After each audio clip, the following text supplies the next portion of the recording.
ఇప్పుడే country delight యాప్ని download చేసుకోండి. Download the country delight app now. నీటి వాటాలకు సంబంధించి రాజుకున్న వివాదం పాకిస్తాన్ని ముక్కచెక్కలు చేయబోతుందా? సింధు దేశ్ వివాదం ఎక్కడ మొదలైంది? అసలు సింధు దేశ్ ఆవిర్భవించాలనేటువంటి వాదన బలపడడానికి ప్రధాన కారకులు ఎవరు? ఒకసారి విశ్లేషించేటువంటి ప్రయత్నం చేద్దాం. పాకిస్తాన్ ప్రభుత్వం ఒక కీలకమైన నిర్ణయం తీసుకుంది 2023లో. దేశానికి సంబంధించి సింధు జలాల వినియోగానికి సంబంధించినటువంటి నిర్ణయం అది. గ్రీన్ పాకిస్తాన్ ఇనిషియేటివ్ ప్రాజెక్టు పేరుతో తీసుకున్నటువంటి ఈ నిర్ణయం రాష్ట్రాల మధ్య చిచ్చు పెట్టింది. పాకిస్తాన్ మొత్తానికి కూడా దాదాపు 80% పైగా పాకిస్తాన్లోని భూభాగం మొత్తం కూడా సింధు రివర్ బేసిన్లోనే ఉంటుంది. సో సింధు రివర్ బేసిన్లో జరిగేటువంటి ఈ నీటి పంపకాల వ్యవహారం చాలా ముఖ్యమైనటువంటి పాత్ర పోషిస్తుంది. సో అదే క్రమంలో గ్రీన్ పాకిస్తాన్ ఇనిషియేటివ్ పేరిట తీసుకున్నటువంటి ఈ నిర్ణయం పాకిస్తాన్ అంతటికీ వర్తించేది కాదు, కేవలం పంజాబ్ ప్రావిన్స్ ప్రయోజనాల కోసమే తీసుకున్నటువంటి నిర్ణయం అని సింధులో ఉన్నటువంటి ఉద్యమకారులు రాజుకున్నటువంటి ఈ ఉద్యమానికి మొదటి బీజం పడింది అక్కడే. ఎందుకంటే పాకిస్తాన్లో కాశ్మీర్ ప్రాంతం నుంచి మొదలైనటువంటి సింధు నది జలాల ప్రవాహం పంజాబ్లో మొదట ఎక్కువ శాతం నీటి వినియోగానికి అవకాశం కల్పిస్తుంది. ఆ తర్వాత చివరి రాష్ట్రంగా సింధ్ రాష్ట్రం ఉంటుంది. నది పేరు రాష్ట్రానికి ఉన్నప్పటికీ కూడా నీటి చుక్కలు అందేటువంటి పరిస్థితి కూడా లేదనేటువంటి ఆందోళన సింధు ప్రజల్లో రోజు రోజుకి బలపడుతూ వచ్చింది. ఎప్పుడైతే ఈ గ్రీన్ పాకిస్తాన్ ఇనిషియేటివ్ ప్రాజెక్ట్ని అనౌన్స్ చేయడం, దేశానికి సంబంధించిన ప్రధానమంత్రి షాబాజ్ షరీఫ్ ఒకవైపు, మరోవైపు ఆర్మీ చీఫ్గా ఉన్నటువంటి ఆసిఫ్ మునీర్, వీళ్ళిద్దరూ కలిసి చేసి ఈ ఒప్పందాన్ని ప్రజల ముందర తీసుకొచ్చేటువంటి ప్రయత్నం చేశారు. ఆ క్షణం నుంచి సింధ్ ప్రావిన్స్లో ఆగ్రహ జ్వాలలు రాజుకున్నాయి. అప్పటికే సింధ్ దేశ్ నినాదంతో ఉద్యమాలు చేస్తున్నటువంటి కీలకమైన జై సింధ్ ముతాహిదా మహజ్ JSMM ఈ సంస్థ మరింత ఒక అడుగు ముందుకు వేసి స్వతంత్ర సింధు దేశం కావాల్సిందే, పాకిస్తాన్ నుంచి మేము వేరుపడాల్సిందే అనేటువంటి నినాదాన్ని తీసుకుని ప్రజల్లోకి వెళ్ళింది. సో ఇది క్రమక్రమంగా బలపడుతూ వచ్చింది. భారత్ పాకిస్తాన్ మధ్య రాజుకున్నటువంటి వివాదం నేపథ్యంలో అటు బలూచిస్తాన్, ఇప్పుడు సింధు కూడా తాజాగా రగిలిపోతున్నటువంటి పరిస్థితి. ఈ గ్రీన్ పాకిస్తాన్ ఇనిషియేటివ్ ఏంటి? దాన్ని విశ్లేషించేటువంటి ప్రయత్నం చేద్దాం. పాకిస్తాన్ అంతర్గత మీడియా, అంతర్జాతీయ మీడియా ప్రచురించినటువంటి కథనాల ఆధారంగా దీన్ని ఎక్స్ప్లెయిన్ చేసేటువంటి ప్రయత్నం చేస్తాం. ఎందుకంటే ఇది చాలా కీలకమైనటువంటి ప్రాజెక్టు పాకిస్తాన్కి సంబంధించి. అల్ జజీరా ఇది పాకిస్తాన్కి ఫేవర్గా వార్తలు రాసేటువంటి ఒక మీడియా సంస్థ, అంతర్జాతీయ మీడియా సంస్థ. సో ఇక్కడ రాసినటువంటి why is Pakistan's new canal project sparkling water shortage fears, ఎందుకు ఈ కొత్త ప్రాజెక్టు పాకిస్తాన్లో ఆందోళనలకు కారణమవుతుంది? మొత్తం 6 కాలువల్ని నిర్మించేటువంటి ప్రణాళికని ఈ గ్రీన్ పాకిస్తాన్ ఇనిషియేటివ్ కిందన చేపడుతుంది పాకిస్తాన్ ప్రభుత్వం. కానీ 6 కాలువలు కూడా పంజాబ్ ప్రావిన్స్ పరిధిలోకి వచ్చేటువంటి ప్రాంతాల్లోనే నిర్మించబోతుంది. సో ఇదే అసలు సమస్యకి కారణమైంది. పంజాబ్ ప్రావిన్స్ని సస్యశ్యామలం చేసి సింధ్ని ఎండబెట్టేటువంటి కుట్ర ఇందులో ఉందనేది ప్రధాన అభియోగం.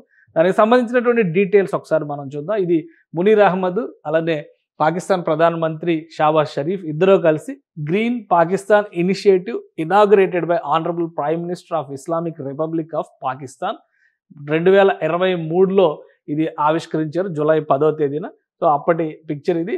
దీనికి సంబంధించినటువంటి క్లారిటీ, $3.3 బిలియన్, అంటే 945 బిలియన్ రూపాయలు పాకిస్తాన్ కరెన్సీ. ఇది రూపీస్ అంటే ఇండియన్ కరెన్సీ కాదు.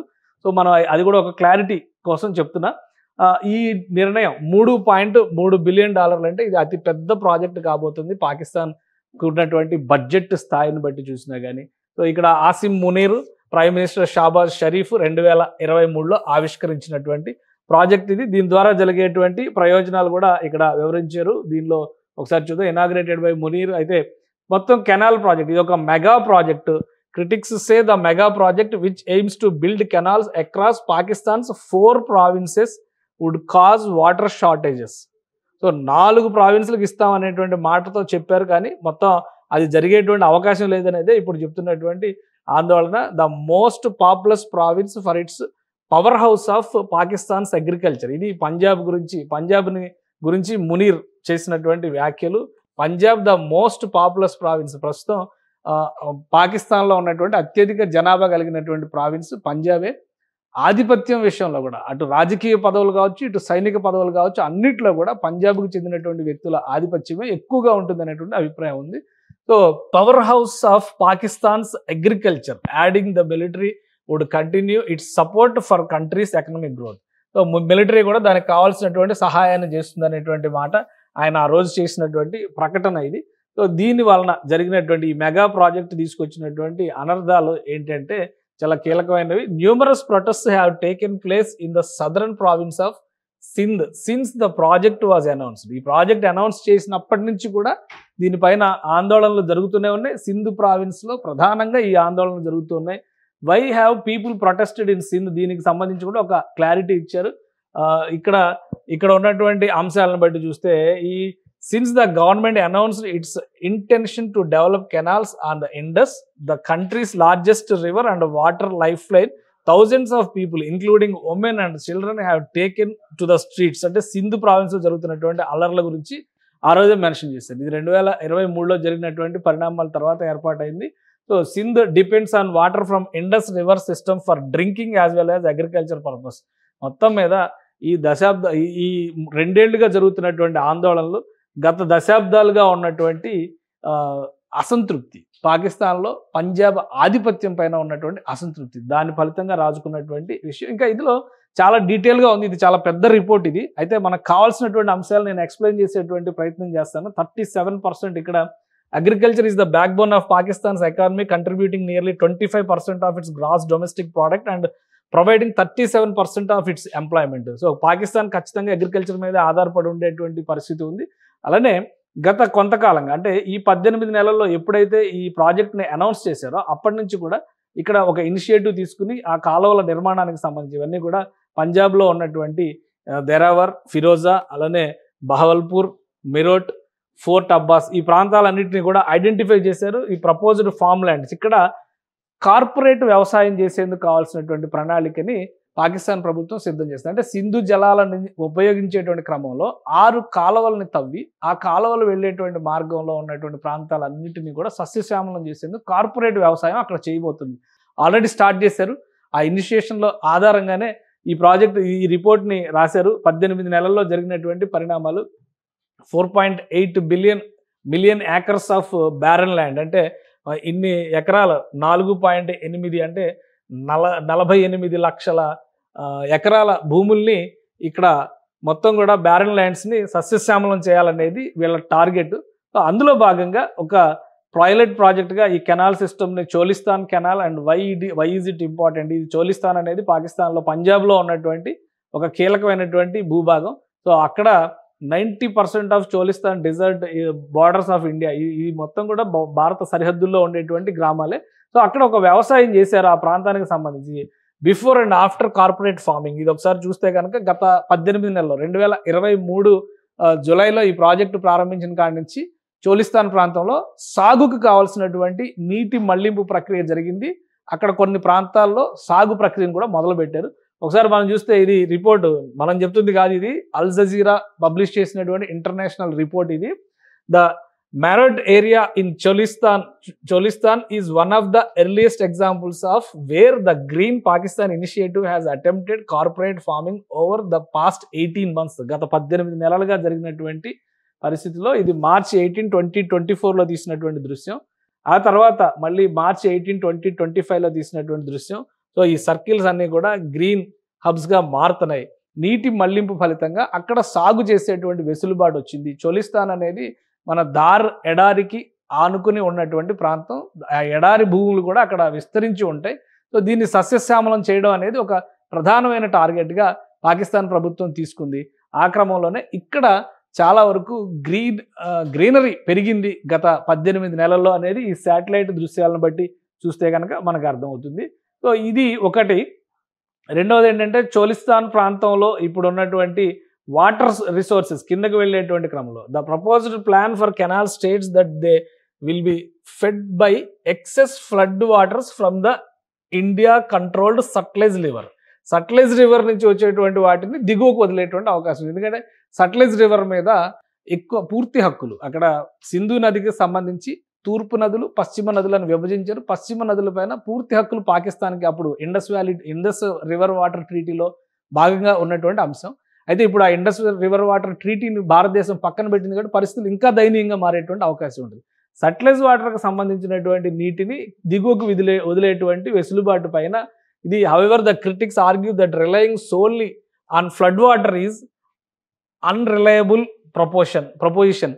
అంటే వరద నీటిని దానికి ఉపయోగిస్తాం అనేటువంటి చెప్పారు. దానివల్ల సమస్యలు పెరుగుతాయి. ఈ అనుమానాల వల్లనే సింధు ప్రావిన్స్లో అల్లర్లు విపరీతంగా పెరుగుతున్నాయి అనేది చెప్తున్నారు.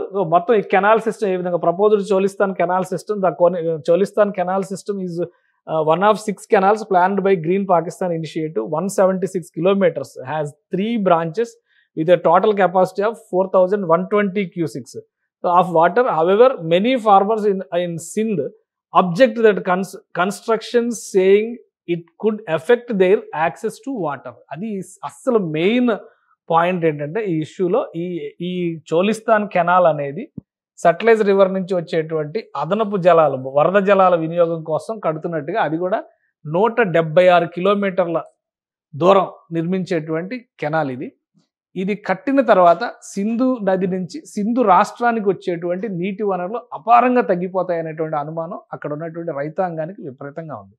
సో దాని ఫలితంగానే ఒక్కొక్కటిగా ఈ ఆందోళన పరంపర రాజుకుంది. దాన్ని ఇప్పుడు పరాకాష్ఠని పాకిస్తాన్ ప్రభుత్వం చవి చూస్తుంది. సో ఈ కెనాల్కి సంబంధించినటువంటి ప్లానింగ్ ఏ విధంగా ఉంది అది కూడా ఇందులో ఈ డేటాలో ఇచ్చారు. ఒకసారి మనం చూస్తే కనుక మొత్తం చోలిస్తాన్ కెనాల్ ఇది 4,200 క్యూసిక్స్ వాటర్ తీసుకొస్తుంది. మరోడ్ బ్రాంచ్ ఇది 1,300 క్యూసిక్స్ వాటర్ తీసుకొస్తుంది. ఇక్కడేమో దెరావర్ బ్రాంచ్ 1,700 క్యూసిక్స్ వాటర్ తీసుకొస్తుంది. చోలిస్తాన్ ఈస్ట్ కెనాల్ 3,14,000 ఏకర్స్కి ఇక్కడ ఇది నీటి మళ్లింపు అనేది జరుగుతుంది. మొత్తం మీద మరోట్, ఫోర్ట్ అబ్బాస్ ఈ ప్రాంతాలన్నీ కూడా చోలిస్తాన్లో 4 లక్షల ఎకరాలని సస్యశ్యామలం చేస్తుంది. చోలిస్తాన్ అనేది పూర్తిగా ఒక ఎడారి ప్రాంతం అనేటువంటి అభిప్రాయం ఉంది. అలాంటి ఎడారి ప్రాంతాన్ని సస్యశ్యామలం చేసేందుకు సింధు ప్రావిన్స్ని ఎండబెట్టేటువంటి కుట్ర జరుగుతుంది అనేది ప్రధానమైనటువంటి అభియోగం. సింధు ప్రావిన్స్ పూర్తిగా సింధు నది జలాలపైన ఆధారపడి సాగు కానీ, మత్స్యకారులు బతికేటువంటి పరిస్థితి కానీ, తాగునీటికి సంబంధించినటువంటి అవసరాలు కూడా పూర్తిగా దీనిపైనే ఆధారపడి ఉంటాయి. సో వీటన్నిటిని కూడా దెబ్బతీయడం ద్వారా పాకిస్తాన్లో ఉన్నటువంటి ప్రభుత్వం కేవలం పంజాబ్ రాష్ట్ర ప్రయోజనాలే లక్ష్యంగా ప్రస్తుతం పనిచేస్తుంది అనేది ప్రధానమైనటువంటి ఆరోపణ. ఒకసారి అసలు పాకిస్తాన్ జాగ్రఫీ చూద్దాం మనం. ఇది ఎలా ఉంటుంది, ఎక్కడి నుంచి నది ఎలా వస్తుంది అనేది కూడా దీంతో మనకి క్లారిటీ వస్తుంది. సో ఇది పాకిస్తాన్ మ్యాప్. ఒకసారి మనం పాకిస్తాన్ మ్యాప్లో క్లారిటీ చూస్తే కనుక ఈ గ్రీన్ ఏరియా అంతా కూడా ఇది పంజాబ్ ప్రావిన్స్. ఇప్పుడు మనం చెప్పినటువంటి చోలిస్తాన్ ప్రాంతం అంతా కూడా ఈ ప్రాంతంలో ఉంటుంది. ఈ బహవల్పూర్ ఈ ప్రాంతం అంటే ఇది ఆల్మోస్ట్ ఇండియా బార్డర్ అనమాట. ఇండియాకి రాజస్థాన్ దగ్గరకు వచ్చేటువంటి ప్రాంతం ఇది. సో సింధ్ రాష్ట్రం పంజాబ్ తర్వాత ఇక్కడ ఉంటుంది. సో ఇక్కడ వచ్చేటువంటి క్రమంలో సింధు రాష్ట్రంలోనే ఇక్కడ అరేబియా సముద్రంలో సింధు నది జలాలు కూడా కలుస్తాయి. కానీ ఈ జమ్మూ కాశ్మీర్లో మొదలైనటువంటి సింధు నది, దీనికి మధ్యలో అనేక ఉపనదులు జీలం, చీనాబ్, అలానే సట్లెజ్, రావి, బియాస్ ఇవన్నీ కూడా ఇక్కడ పంజాబ్ దగ్గరే కలుస్తాయి. ఈ నదులన్నీ కలిసిన తర్వాత ఒక మహానదిగా ఇక్కడ రూపాంతరం చెందుతుంది. ఇక్కడ ఈ మార్గంలో వెళ్ళిపోయేటువంటి దాన్ని ఇప్పుడు కాలువల రూపంలో ఈ ప్రాంతానికి మళ్లింపు, ఇదే గ్రీన్ పాకిస్తాన్ ఇనిషియేటివ్ అనేది చెబుతుంది. సో దిగువన ఉన్నటువంటి రాష్ట్రం కాబట్టి సింధ్ రాష్ట్ర ప్రయోజనాలు అనేది ఒక ప్రధానమైనటువంటి సమస్యగా మారిపోయింది. దీనిపైనే అక్కడ పుట్టినటువంటి ఆందోళన చివరికి జై సింధ్ ముతాహిద్ మహజ్ కింద మారిపోయింది. JSMM పేరుతో అతిపెద్ద ఆందోళనగా రూపాంతరం చెందుతుంది. ఇండియా పాకిస్తాన్ మధ్య ఉద్రిక్తతల సమయం తర్వాత నుంచి సింధులో దీనిపైన ఆందోళనలు మరింత పెల్లుబికాయి. అటు బలూచిస్తాన్లో ఆందోళనలు, ఇటు ఖైబర్ పఖ్తూన్వాలో ఆందోళనలు, ఇక్కడ ఆక్రమిత కాశ్మీర్లో ఆందోళనలు. కేవలం పంజాబ్ రాష్ట్రం సస్యశ్యామలంగా ఉండడం కోసం పాకిస్తాన్ మొత్తాన్ని కల్లోలిత ప్రాంతంగా మార్చేస్తుంది షాబాజ్ షరీఫ్ ప్రభుత్వం అనేటువంటి ఆరోపణ పాకిస్తాన్లో ఉన్నటువంటి పౌర హక్కుల ఉద్యమకారులందరూ చేస్తున్నటువంటి వాదన. సో ఇప్పుడు ప్రభుత్వం ఏ విధంగా స్పందిస్తుంది? మిలిటరీని ఉపయోగించి ప్రజల ధన మాన ప్రాణాలు పోయినా పర్వాలేదని చెప్పని ముందడుగు వేస్తుందా, లేదా సింధ్ దేశవాదుల వాదనకి కట్టుబడి పాకిస్తాన్లో ఉన్నటువంటి అన్ని రాష్ట్రాలని సమానంగా చూసే విధంగా తన వ్యూహంలో వైఖరిలో మార్పులు తెస్తుందా అనేది ఆలోచించాల్సినటువంటి అంశం. మొత్తం మీద గ్రీన్ పాకిస్తాన్ ఇనిషియేటివ్ పేరిట పాకిస్తాన్లో ఉన్నటువంటి 4 రాష్ట్రాలని సస్యశ్యామలం చేస్తామని చెప్పినటువంటి పాకిస్తాన్ ప్రభుత్వం కేవలం పంజాబ్ ప్రయోజనాల కోసం మాత్రమే పనిచేస్తుందని మిగతా ప్రావిన్సులు వాళ్ళందరూ అభిప్రాయపడుతున్నారు. కాబట్టి ఇప్పుడు బలమైనటువంటి ఉద్యమాలు రూపుదాల్చుకుంటున్నటువంటి పరిస్థితి ఉంది. ఈ బలమైన ఉద్యమాలు కనుక మరింత బలోపేతం అయితే పాకిస్తాన్ ఏకంగా 4 ముక్కలయ్యేటువంటి అవకాశం చాలా స్పష్టంగా కనిపిస్తుంది. పాకిస్తాన్ అని పేరు పెట్టుకునేటువంటి ప్రాంతం కేవలం పంజాబ్గానే మిగిలిపోయేటువంటి పరిస్థితి ఉంది. ఎందుకంటే ఇటు బలూచిస్తాన్ ప్రత్యేక దేశం వాదన చేస్తుంది, సింధు దేశ్ అని చెప్పని వీళ్ళు ఆల్రెడీ పేరు జెండా అన్నీ రెడీ చేసుకున్నారు. బలూచిస్తాన్ జాతీయ గీతం కూడా పెట్టుకుని ఆల్రెడీ రిపబ్లిక్ ఆఫ్ బలూచిస్తాన్ అనేటువంటి ప్రకటన కూడా చేసేసుకుంది. సో ఇక్కడ ఒక బలమైనటువంటి వాదన నిలబడి ఉంది. ఇటు గిల్గిట్ బల్టిస్తాన్ ప్రాంతంలో అంటే పిఓకేలో ఉన్నటువంటి గిల్గిట్ బల్టిస్తాన్ ప్రాంత వాసులందరూ కూడా నిన్నగాక మొన్న లండన్లో బ్రిటన్లో ఉన్నటువంటి పాకిస్తాన్ ఎంబసీ ముందున పెద్ద ఎత్తున ఆందోళన చేశారు. ఇక ఈ ఖైబర్ పఖ్తూన్వాకి సంబంధించినటువంటి ప్రాంతాలపైన ఆఫ్ఘనిస్తాన్ ఆధిపత్యం కోరుతుంది. ఆఫ్ఘన్కి చెందినటువంటి పఖ్తూన్ తెగ ప్రజలు ఎక్కువగా అక్కడ ఉంటారు కాబట్టి వాళ్ళు డిమాండ్ చేస్తున్నారు. సో దీని భవిష్యత్తు ఏంటనేది క్లారిటీ లేదు. దీని భవిష్యత్తు భారత్ వైపు వెళ్తుంది.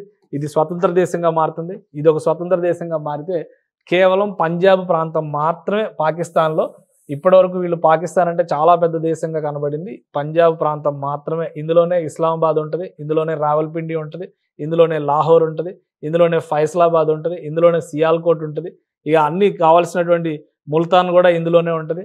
సో మేజర్ సిటీస్ అని చెప్పుకుంటున్నాయి అన్నీ కూడా పంజాబ్లోనే మిగులుతాయి. కాబట్టి కేవలం పంజాబే భవిష్యత్ పాకిస్తాన్ అవుతుందా అనేటువంటి సందేహాలు అయితే చాలా స్పష్టంగా వస్తున్నాయి. సుమన్ టీవీలో మీ పర్సనల్ అండ్ బిజినెస్ ప్రమోషన్స్ కోసం కింది నెంబర్కి కాంటాక్ట్ చేయండి.